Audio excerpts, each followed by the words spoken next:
11 years ago, an 18-year-old young woman vanished from the quiet safety of her family's home in Cody, Wyoming. It happened in the deepest hours of the night, when the house was dark and settled, when every assumption leaned toward routine rather than danger. In the first hours after Kelly Brooks was found missing, local authorities leaned toward uncertainty instead of violence. There were no shattered windows, no screams reported, no obvious signs of forced entry. The early theory circled around confusion, a possible late-night walk, a young adult stepping briefly outside and losing her way. But from the very beginning, one person in the house never accepted that explanation. The breakthrough would not come quickly. It would not come through tips or confessions or sudden discoveries in the surrounding wilderness. It would arrive 11 years later, through a routine modern process that required biometric data, colliding with a trace preserved from a summer night in 2014. A quiet administrative step would reach backward across time and touch a moment that had never been fully understood, reopening questions that had been sealed away in cardboard and manila dot before that night. Kelly Brooks' life followed a careful, almost deliberate rhythm. Cody was the only home she had ever known, a town shaped by wide skies, long roads, and the constant presence of nature at its edges.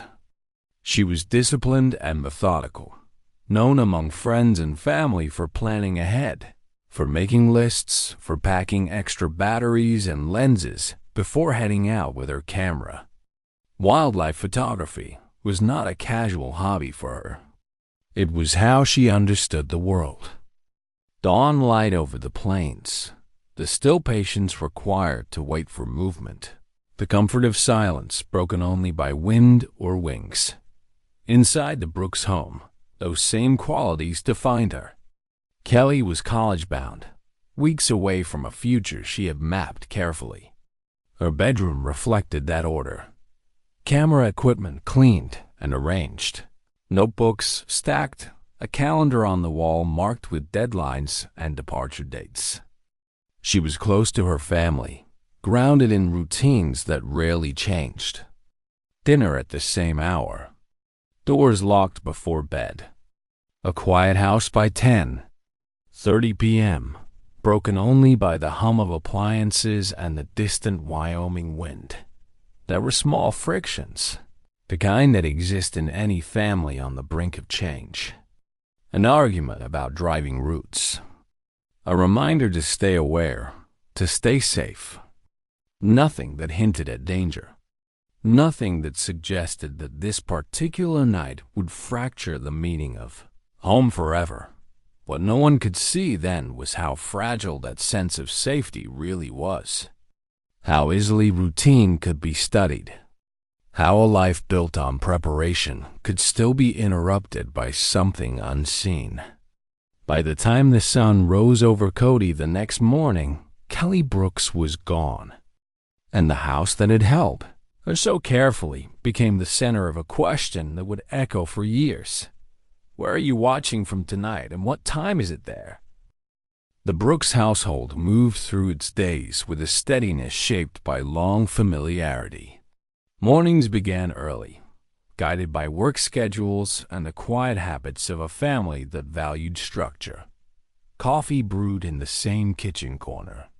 Shoes were lined near the door. Kelly's routines were the most precise of all.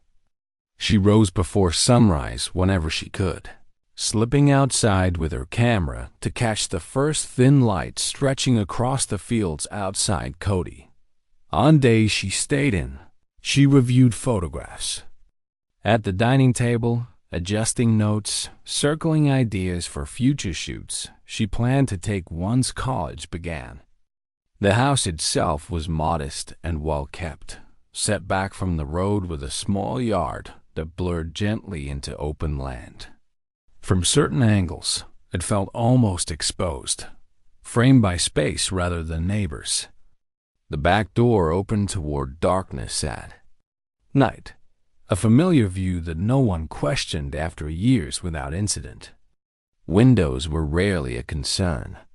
The town had always felt safe enough that vigilance softened the habit rather than active caution.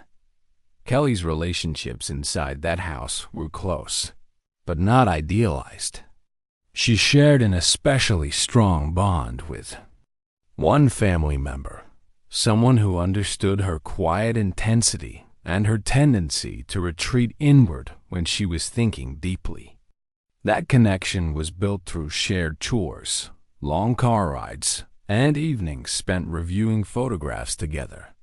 They argued sometimes, usually about small things like schedules or whether Kelly pushed herself too hard. Those moments ended quickly, folded back into trust and familiarity. Around them, other adults moved in and out of the family's orbit. Neighbors waved from driveways. A repair worker had been through earlier that summer to check an exterior light. Deliveries arrived at predictable times. None of these figures stood out as threatening. They were part of the background of daily life, the kind of peripheral presence that never registers as meaningful until hindsight rewrites it. There were vulnerabilities, woven quietly into the routine. The back door was often left unlocked until bedtime. Kelly's bedroom window faced the yard, its curtains sometimes left partially open to let in air during warm nights. Her comings and goings followed patterns that could be observed by anyone paying attention. Early mornings, evening walks with her camera, lights going off at nearly the same time each night. On the evening before she vanished, the house settled into one of those ordinary rhythms. Dinner ended without ceremony. Dishes were washed. Kelly reviewed gear she planned to pack later that week, aligning lenses and charging batteries. The soundscape was familiar. The muted television in another room, the low tick of a wall clock, the wind brushing against the siding outside. By 10:30 p.m., the lights were dimmed. Doors were checked. The house went quiet in that stillness there. Was nothing to suggest that the routines meant to protect this family had also made them predictable. Nothing to hint that someone might have understood the layout of the house, the timing of sleep, the spaces where darkness gathered most fully. The yard looked the same as it always had. The porch light cast its usual weak halo. Crickets filled the silence. Kelly went to bed believing she was exactly where she was supposed to be. Safe, accounted for, surrounded by the structures she had trusted her entire life. The house held its breath in the hours that followed, unaware that by morning, those same rooms would be searched with panic instead of familiarity, and every ordinary detail would be examined as a possible doorway to loss. The final day of Kelly Brooks' known life unfolded without distinction. In the morning, she moved through familiar motions, eating a quick breakfast before stepping outside to check the weather. By late morning, she was reviewing photographs she had taken earlier that week, cataloging them carefully, labeling files with dates and locations. The afternoon passed quietly. A short drive into town. A brief conversation with someone she knew. Nothing urgent. Nothing that suggested she was preparing to leave or disappear. By early evening, the light in Cody began to thin, stretching long shadows across the yard. Kelly returned home before dark. She ate dinner with her family, talked about upcoming college plans, and mentioned places she hoped to photograph once the semester ended. Her tone was grounded and forward-looking. There were no emotional goodbyes, no unresolved arguments, no signs of distress that would later explain absence. Bedtime came the same way it always did. Kelly retreated to her room around 10:15 p.m. The air was warm enough that her window was cracked slightly, the curtain moving almost imperceptibly with the breeze. Outside, insects hummed. Somewhere farther off, a vehicle passed along the highway, its sound fading quickly into the night. Lights went out across the house in sequence, each click a familiar punctuation mark. Sometime later, in the dark hours before dawn, a partial moment surfaced in another room. A family member stirred from sleep, not fully awake, registering a sense of presence rather than a clear image. The hallway light seemed wrong, or perhaps it was only moonlight shifting. There was the impression of a shape near Kelly's doorway, tall and still, bending slightly. No sound followed. No struggle. The moment passed quickly, folded into the confusion of half-dreams. Fear rose and was immediately suppressed, explained away as imagination, as the mind misfiring between sleep cycles. The person turned inward, pulling covers closer, choosing silence over alarm. Morning broke with ordinary expectations. Someone moved down the hallway, expecting to hear movement from Kelly's room. The door was closed. The bed was empty. At first, the absence registered as inconvenience rather than crisis. Maybe she had stepped outside early. Maybe she was in the shower. Minutes stretched. Her phone was still inside. Her shoes were where she had left them. The house filled with motion, each room checked, then rechecked, voices rising from confusion to fear. Panic took hold in waves. Names were called into empty spaces. The yard was searched, the road scanned.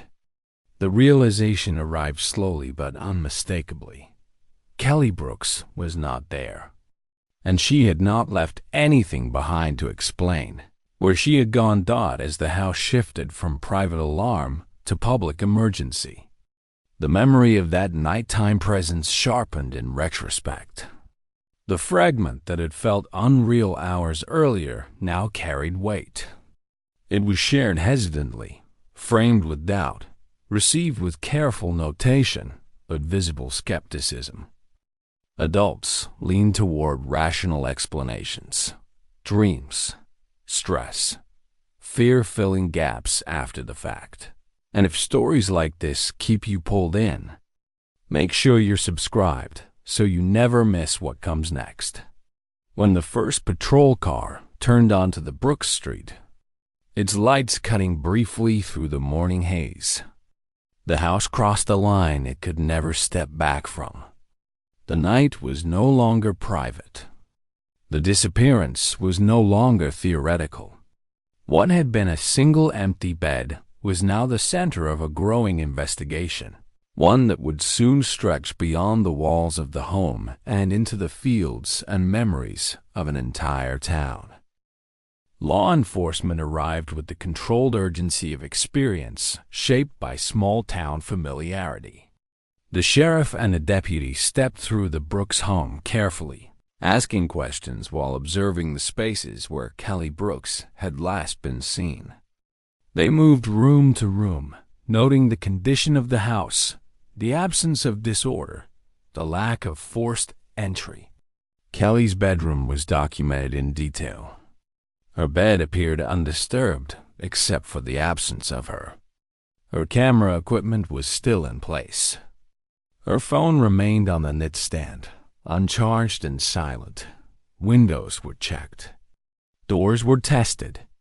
The back door showed no damage, no sign that it had been forced. The cracked bedroom window was measured and photographed, its sill bearing no immediate marks visible to the naked eye. Every observation was written down, even when it felt insignificant. The family member's account of sensing someone in the hallway during the night was recorded carefully, though the adults in the room treated it cautiously, balancing empathy with doubt. Outside, the scene widened quickly. A search perimeter was established around the property. Neighbors arrived as word spread, drawn by concern and familiarity. Volunteers gathered in clusters, waiting for instructions. Within hours, the land around the Brooks home was divided into sections, each assigned to groups of people walking slowly, scanning ground and brush.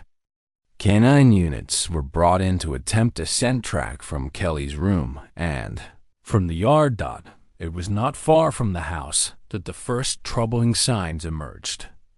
Near the edge of the yard, partially hidden by grass, searchers found a small personal item belonging to Kelly. It was photographed in place before being carefully bagged. A few feet away, the soil showed a shallow disturbance, a brief drag mark that suggested weight shifting across the ground rather than a casual step. The mark did not continue far, as if whatever caused it had been lifted or redirected. Closer inspection revealed something else. An adult-sized footprint pressed into softer earth, its tread pattern still faintly visible. Nearby, a patch of grass lay flattened, compressed in a way that suggested someone had knelt or paused there. These details, clustered together, changed the tone of the search. This was no longer a question of a young woman wandering off on her own. The evidence spoke quietly but clearly of another presence, another set of intentions. The sheriff stood over those signs longer than he had anywhere else that morning. Photographs were taken, measurements recorded, flags placed to mark positions. In that small area of ground, the investigation shifted direction. The calm professionalism of the search remained, but beneath it settled a deeper gravity. An unspoken understanding passed among the officers and volunteers. Kelly Brooks had not simply left Dot as the day wore on. The search expanded outward. Fields, tree lines, and nearby paths were walked repeatedly. Volunteers scanned creeks and culverts. Dogs strained at their leads, following and losing scent in frustrating cycles. Each hour that passed without finding Kelly added weight to the evidence already collected. By late afternoon, the signs near the property had become the anchor of the case. They were the clearest narrative the ground could offer. Someone had been there in the night. Someone large enough to leave those impressions. Someone who had paused, lifted, and moved away with intention. The sheriff returned to those photographs again before nightfall, studying them in silence. The clustered marks told a story that did not end at the edge of the yard. They pointed outward, toward a path the investigation would follow for years, even when answers refused to appear. Back at the station, the evidence from the Brooks property was spread across a desk under harsh fluorescent light. Photographs of the footprint, the flattened grass, and the disturbed soil were arranged beside notes taken from the house. The sheriff and deputy walked through the sequence again and again, aligning timelines and physical markers. Each element pointed away from accident or choice. The conclusion settled heavily but decisively. Kelly Brooks had been taken. The case was formally reclassified from a missing person to an abduction. That administrative shift changed everything. Resources were redirected. The tone of interviews sharpened. A preliminary list of potential suspects was assembled, focused tightly on adults who had access to the area and knowledge of the family's routines. Neighbors who passed the house regularly. Workers who had been on the property in recent months. People whose presence would not have immediately raised alarm if seen near. The yard late at night. One individual rose quickly to the top of that list. This person had a plausible reason to be near the Brooks home, understood the layout of the property, and could account for being in the area during the general window of the disappearance. There were small inconsistencies in their initial account, details that shifted under repeated questioning. Their familiarity with Kelly's routines felt uncomfortably specific. For a brief period, the investigation narrowed around them. The interrogation process was thorough and methodical. Timelines were compared against work records. Clothing and footwear were examined. Movements before and after the night Kelly vanished were reconstructed as precisely as possible. Suspicion deepened, then stalled. A single objective fact disrupted the narrative the investigators were building. The shoe tread recovered from the yard did not match the footwear this person owned or had access to. Additional corroboration emerged, placing them elsewhere at a critical moment. The alignment the investigators had hoped for collapsed under scrutiny. With that, the case widened again. The suspect was removed from prime consideration, not because they felt right, but because the evidence demanded it. That discipline mattered. It preserved the integrity of the investigation, even as it stripped away the comfort of a near-answer. Search efforts intensified for days. Surrounding land was covered repeatedly. Water sources were checked. Outbuildings and abandoned structures were cleared. State-level investigators reviewed the case, noting the controlled nature of the abduction and the absence of chaos at the scene.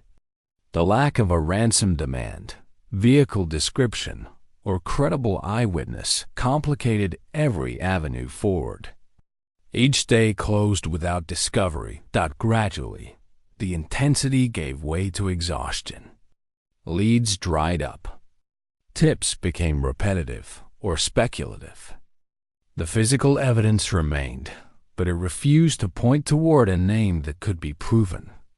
The Brooks family lived in suspension, measuring time in phone calls that did not come and searches that yielded nothing. The sheriff carried the case home in his thoughts, replaying decisions, questioning what might have been missed. Months later, the administrative reality arrived. The file was moved to inactive status. The designation did not mean the case was forgotten, only that there were no viable paths left to pursue with the tools available. For the family, the distinction felt hollow. For the investigator, it felt like failure set into paper. If you want to know what investigators uncovered next, go ahead and like this video. The case materials were placed into a box labeled with Kelly Brooks' name and the year 2014. Photographs, reports, and evidence logs were sealed together, then carried into a storage room lined with shelves of other unresolved stories. The box slid into place among them, indistinguishable at a glance, yet heavier than its size suggested. There it would sit, untouched for years, waiting for a future that did not yet exist.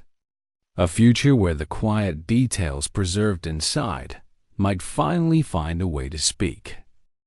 Time passed in uneven layers. In Cody, buildings changed hands, roads were repaved, and faces in the sheriff's office aged out or moved on. Inside the station, technology advanced in small, incremental steps. Computers replaced typewriters. Digital filing systems were introduced, then partially adopted.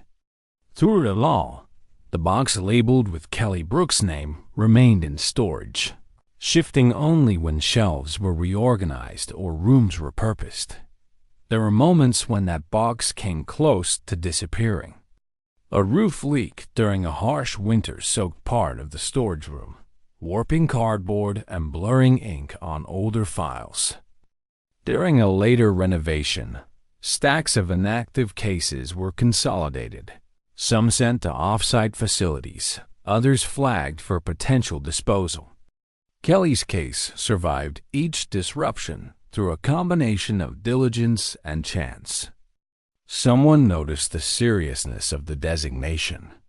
Someone hesitated before discarding it. The physical evidence remained intact, preserved just well enough for a future no one could yet imagine. For the Brooks family, time carried a different weight. Birthdays passed without celebration. Holidays arrived with an empty space that never softened. Each year marked another stretch of unanswered absence. Family members aged, changed, and adapted, but the question of what happened to Kelly remained central, shaping decisions and relationships in quiet ways. Hope narrowed but did not vanish. It learned to exist without expectation. The sheriff eventually retired, carrying the memory of that case with him. Even years later, he could recall the placement of the footprint in the yard and the look of the flattened grass.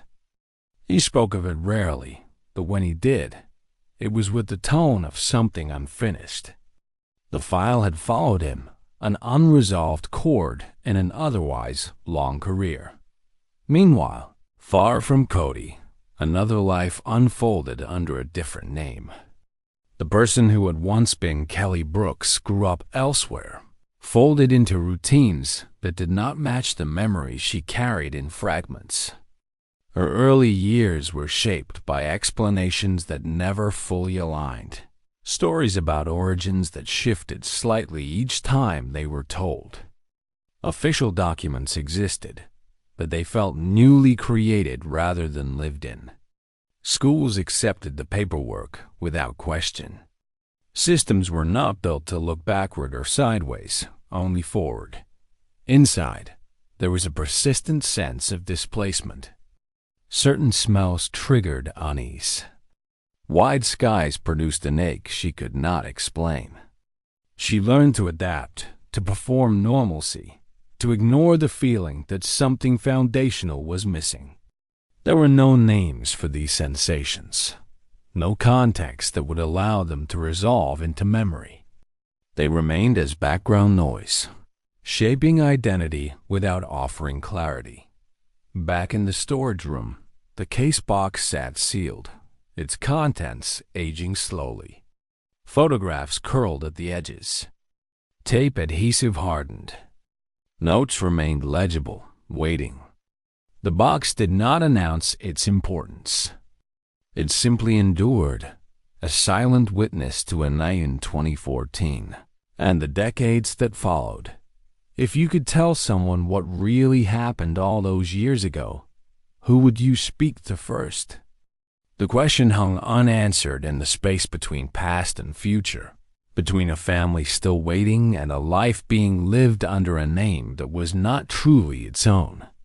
All of it depended on that box surviving long enough to matter again. Under a name that was not hers, the child who had once been Kelly Brooks learned how to exist without asking too many questions. Her earliest years in that new life were shaped by careful control. Enrollment forms appeared complete but oddly recent, with no history preceding them. Birth details shifted subtly depending on who was asking.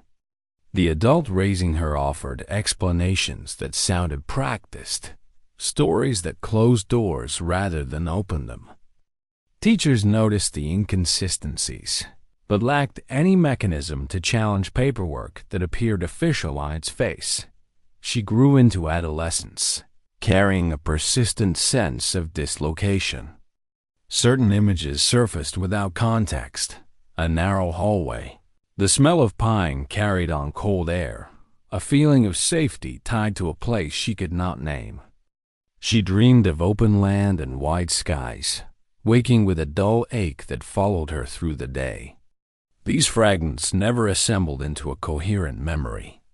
They lived instead as mood, as instinct, as an unshakable sense that her life had begun somewhere else. The era worked against discovery. Counties maintained separate paper records. There was no centralized missing person database that connected jurisdictions in real time. DNA technology was limited and rarely applied outside of violent crimes with known suspects. Fingerprint systems existed, but they were fragmented and analog. A child with clean paperwork and a plausible guardian did not trigger alarms. The system was built to accept, not to interrogate Dot as she became an adult. She learned to live with the quiet discomfort of her own story. She pursued work, formed relationships, and carried on with the responsibilities expected of her. The past remained a sealed room she did not know how to open. When the person who had raised her died years later, the loss was complicated, marked by grief, braided with confusion and unresolved fear. It was in the aftermath of that death that a routine bureaucratic process intervened. An inheritance matter required formal verification of identity. The request was ordinary, procedural, stripped of emotion. As part of that process, she was asked to submit biometric data, a standard requirement designed to prevent fraud and ensure accuracy. There was no sense that this step held any personal significance beyond compliance. Her fingerprints were taken and entered into a modern, integrated system that did what earlier generations of technology could not. The database compared new entries automatically against archived records, including partial prints preserved from old crime scenes. The process was instantaneous, silent, and indifferent to the human weight of what it uncovered. Within seconds, the system generated an alert. A partial fingerprint recovered from a bedroom window frame in Cody, Wyoming, in 2014 matched a newly submitted print with a high degree of confidence. The match did not suggest a suspect. It suggested an identity. The alert rooted itself to a cold case unit, flagging a file that had not been opened in years.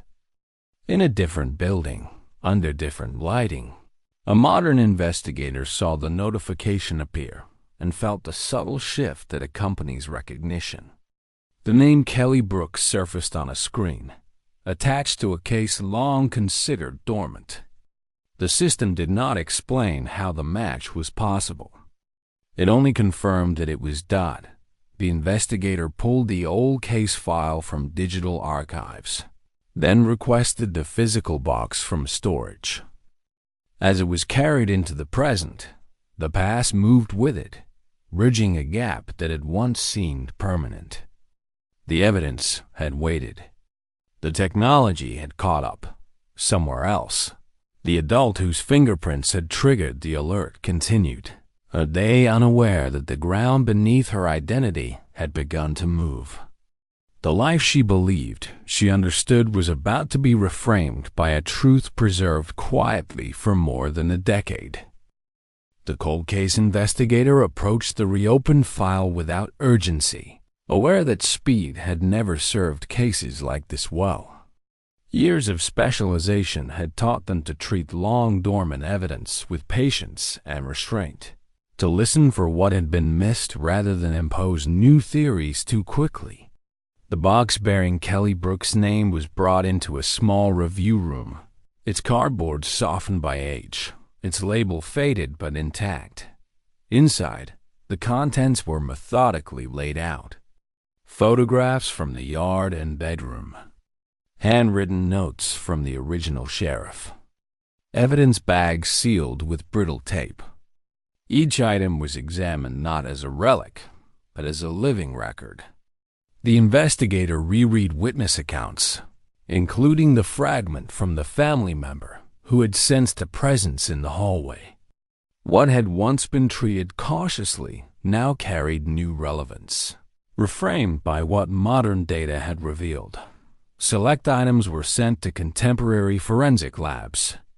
Soil cleaned to a shoe impression was analyzed using updated mineral comparison techniques, linking it to a specific area near the Brooks property and, later, to land surrounding a residence where the suspected abductor had lived years after the disappearance.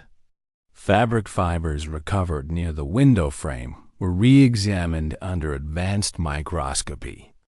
Their composition, narrowing the range of clothing consistent with the scene. The footprint itself was digitized and compared against modern tread databases, including historical catalogs maintained by manufacturers. The pattern aligned with a work boot model commonly issued to individuals in a specific trade, one that required frequent travel between rural properties. That detail, once too broad to matter, now carried specificity. The investigator overlaid timelines using digitized maps and records that had not existed in 2014, utility logs, tax filings, and employment records were cross-referenced. One name began to surface repeatedly, attached to addresses near Cody at the exact time Kelly vanished, then to a sudden relocation shortly afterward. There were gaps in this person's documented movements, periods that aligned precisely with the abduction window. This individual had never been a primary suspect. Their presence near the Brooks home had been ordinary enough to escape scrutiny. Their access to the area and familiarity with rural routines explained how the abduction could have occurred without noise or disruption. Their later role in raising a child under newly issued documentation fit the pattern. The evidence was now forming with each confirmation. The narrative sharpened.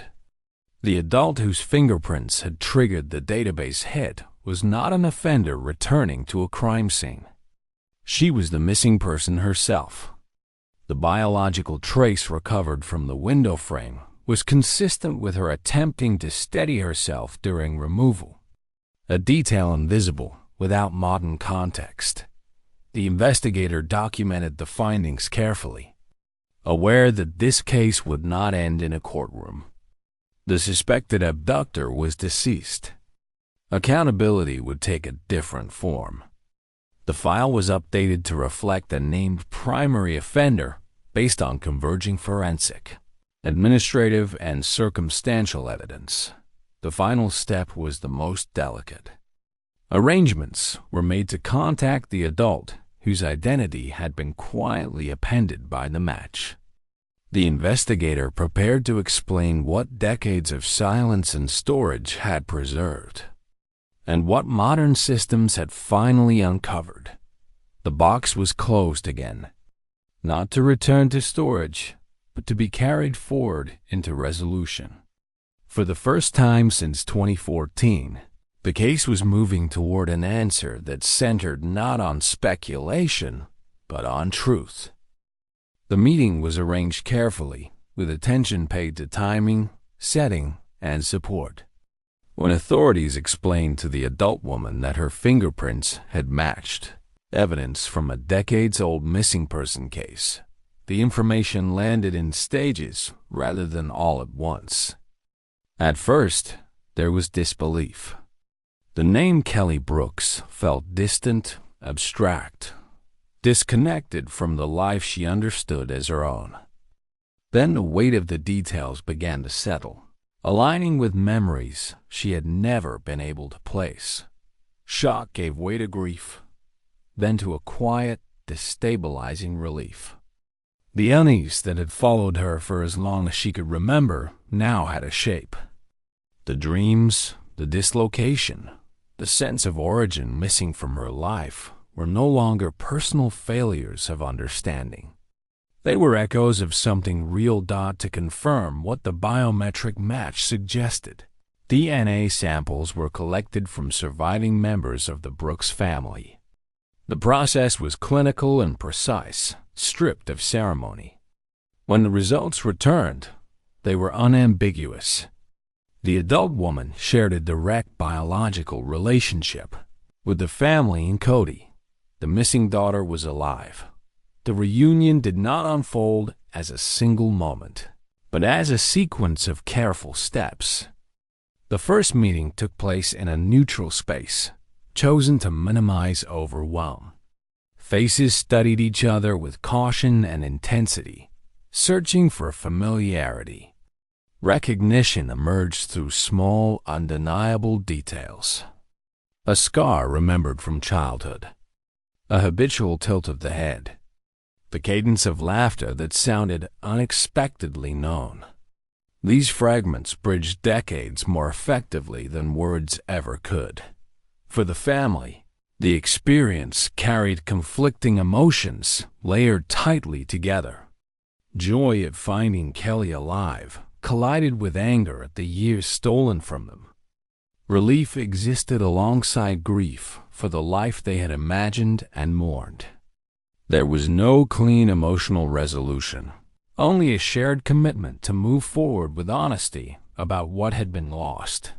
For Kelly, integrating two identities proved to be an ongoing process rather than an instant transformation. She carried memories of the life she had lived under another name, relationships formed in good faith, experiences that could not be erased. At the same time, she began to reclaim a past that had been taken from her without consent. Photographs from her childhood were reviewed together, each one offering context to sensations she had carried without explanation. The cold case investigator observed the reunion from a distance, aware that the resolution marked by paperwork and classification did not conclude the human story. When the file was officially updated and marked resolved, it represented an administrative end, not an emotional one. Still, something fundamental had shifted. Kelly Brook's name was no longer confined to a box in storage. It was spoken again, attached to a living person who could choose how to carry it.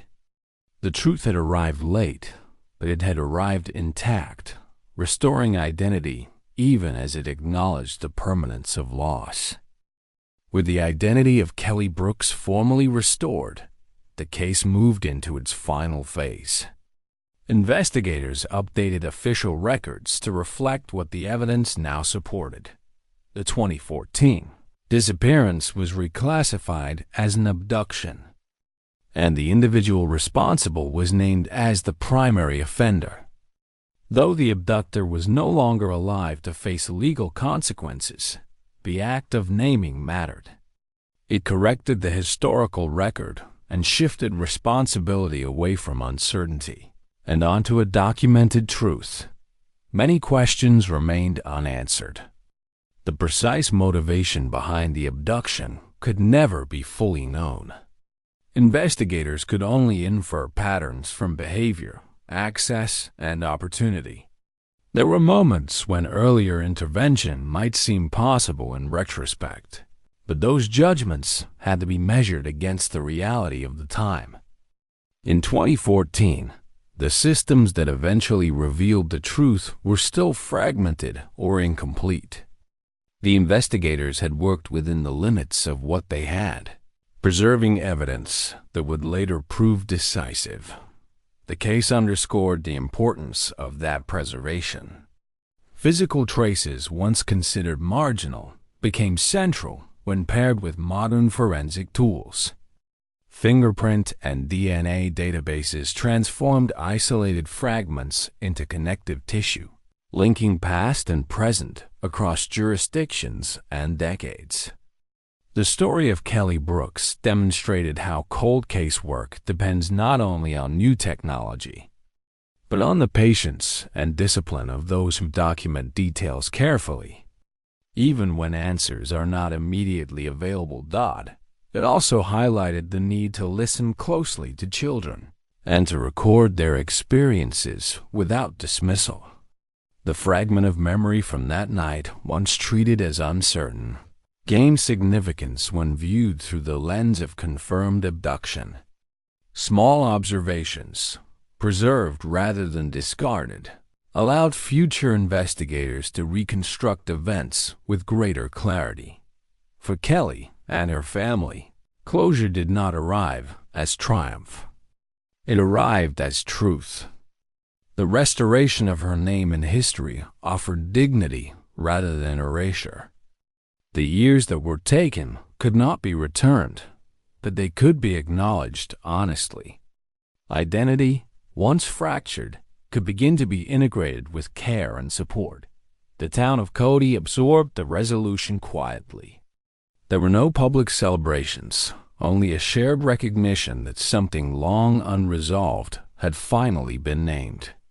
The case served as a reminder that justice is not always immediate, and that answers can emerge long after hope has narrowed dot in the end. The value of the investigation lay not in punishment, but in restoration. A life once defined by absence was reconnected to its origins. The truth, preserved and eventually uncovered, reshaped how that life was understood and honored. And when you're ready, click the video on the right to explore another case.